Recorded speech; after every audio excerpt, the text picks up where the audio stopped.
একটা ট্যালেন্ট ছেলেকে না নিয়ে আপনি একটা একটা করা যায় টাকা দিয়ে আপনার দলে চলে আসবে, খেলবে, এই ধরনের কাজকর্ম তো সহ্য করে না। এটা তো সত্যি এটা সবচেয়ে লজ্জাজনক একটা পরিস্থিতি। এটা তো আমরাও শোনার পর এটা কিন্তু বেশ কিছুদিন ধরে কিন্তু এই আলোচনাটা হচ্ছে।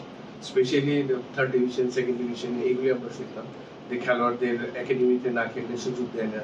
তারপরে কিছু প্লেয়ার পেমেন্ট করে সুযোগ দেয়। এটা এখন যদি ডিপিএল পর্যন্ত যদি আমাদের ঢাকা প্রিমিয়ার লিগ পর্যন্ত যদি গড়ায়, এটা একটা হতাশাজনক এবং লজ্জাজনক একটা পরিস্থিতি।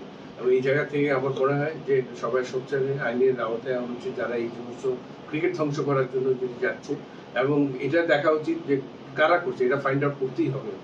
কারণ এটা যদি করতে না পারে ক্রিকেটটা কিন্তু একদম শেষের দিকে চলে যাবে।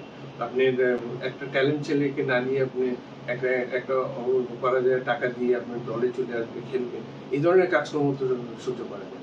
তো আমার মনে হয় এটা সব দিক দিয়ে খালি ঢাকার দিকে চিন্তা করলে এটা বাইরে হচ্ছে, আমরা শুনেছি। এবং কিছুদিন আগে চট্টগ্রামে আমি ছিলাম ঈদের সময়, ওখানেও শুনছি এই যে এই সমস্ত কাজগুলো আমরা সবাই সোচ্চার হয়ে এটাকে প্রোটেক্ট করার জন্য আমার মনে হয় সবাই দায়িত্ব নেওয়া হয়েছে। বিসিবি কি বিষয়টা জানে? এটা আমি কিন্তু বিসিবিতে এখনো এই জিনিসটা নিয়ে আমি শুনিনি, যেহেতু কালকে আমরা অফিসে গিয়েছিলাম, তো এটা নিয়ে অবশ্যই আলোচনা করতে হবে, কারণ এটা তো এইভাবে তো ছেড়ে দেওয়া যাবে না।